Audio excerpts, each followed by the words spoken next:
मैं श्रीमती राखी मंडल, वाणिज्य व्याख्याता, शासकीय उच्चतर माध्यमिक विद्यालय भैंसमा, जिला कोरबा से कक्षा 12वीं के विषय लेखाशास्त्र अध्याय साझेदारी फर्म का लेखांकन से विषय वस्तु लाभ हानि नियोजन खाता के बारे में आज हम अध्ययन करेंगे। तो बच्चों जानते हैं कि लाभ हानि नियोजन खाता क्या होता है।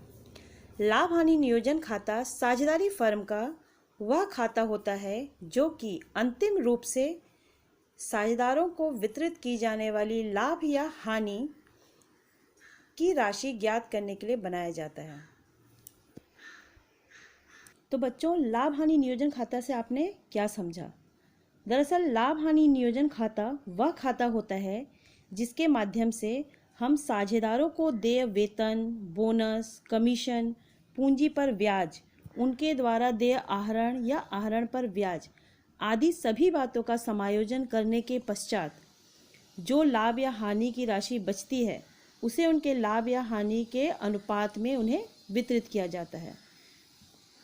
अतः हम सरल शब्दों में समझें तो लाभ हानि नियोजन खाता लाभ हानि खाते का ही विस्तार है जिसमें सारे समायोजन कर वितरण योग्य राशि ज्ञात की जाती है।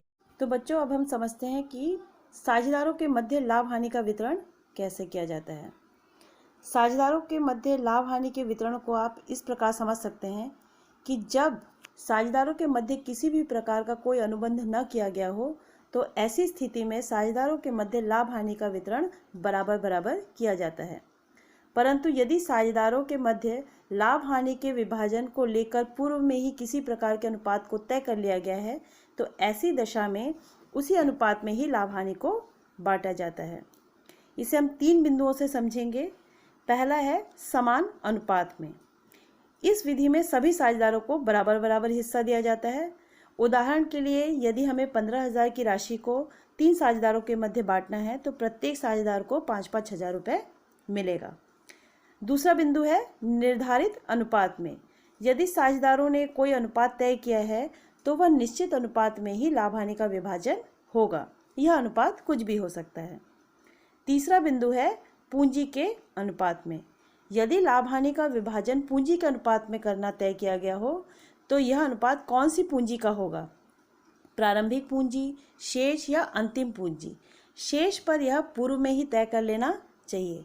तो इस प्रकार से हम साझेदारों के मध्य लाभ हानि का वितरण करते हैं। तो बच्चों लाभ हानि नियोजन खाता को हम इस प्रारूप के माध्यम से समझते हैं। लाभ हानि खाता बनाने के लिए हमको 4 कॉलम बनाने की ज़रूरत है। विवरण राशि। खाते का नाम हम लाभ हानि नियोजन खाता लिखेंगे 31 दिसंबर को समाप्त होने वाले वर्ष के लिए। तो बच्चों लाभ हानि नियोजन खाता को समझने के लिए सबसे पहले हम डेबिट पक्ष को समझते हैं। व्यवसाय में पिछले वर्ष यदि किसी भी प्रकार की कोई हानि होती है तो ऐसी हानि को हम शेष लाया गया बोलकर डेबिट पक्ष में लिख देते हैं। तत्पश्चात साझेदारों द्वारा व्यवसाय में लगाई गई पूंजी पर अगर साझेदार ब्याज पाने का अधिकारी होता है तो ऐसे पूंजी पर ब्याज को हम संबंधित साझेदारों के सामने लिख देंगे। तत्पश्चात यदि साझेदार व्यवसाय में किसी भी प्रकार का वेतन या कमीशन पाने का अधिकारी होता है तो ऐसे वेतन एवं कमीशन की राशि को भी लाभ हानि नियोजन खाता के डेबिट पक्ष में लिखी जाएगी। तत्पश्चात यदि साझेदारों द्वारा व्यवसाय को किसी भी प्रकार का ऋण दिया गया हो तो ऐसे ऋण पर भी वो ब्याज पाने का अधिकारी होता है। तो इस प्रकार ऋण पर अगर ऐसा कोई ब्याज है तो उसे भी लाभ हानि खाता नियोजन खाता के डेबिट पक्ष में लिख दिया जाता है। फर्म में कई प्रकार के खर्चे होते हैं। यदि व्यवसाय में इस प्रकार का कोई खर्चा है तो ऐसे खर्चे को भी हम लाभ हानि नियोजन खाता के डेबिट पक्ष में लिखते हैं। चलिए अब हम चलते हैं क्रेडिट पक्ष की ओर। व्यवसाय में पिछले वर्ष में होने वाले लाभ को हम शेष लाया गया बोलकर क्रेडिट पक्ष में लिख देते हैं। तत्पश्चात हम आहरण पर ब्याज खातों को यदि साझेदारों द्वारा व्यवसाय से किसी भी प्रकार का कोई आहरण किया गया हो अर्थात निजी उपयोग के लिए साझेदारों द्वारा व्यवसाय से किसी भी प्रकार का कोई पैसा या राशि निकाली गई हो तो ऐसी राशि पर वह ब्याज व्यवसाय ऐसी राशि पर ब्याज पाने का अधिकारी होता है। तो आहरण पर ब्याज को हम क्रेडिट साइड में संबंधित साझेदारों के सामने लिख देंगे। इतना लिखने के बाद हम दोनों पक्षों की अंतर राशि को निकालेंगे। अंतर की राशि यदि डेबिट साइड में आती है तो इसे हम व्यवसाय का लाभ मानते हैं। ऐसे लाभ को सभी साझेदारों के मध्य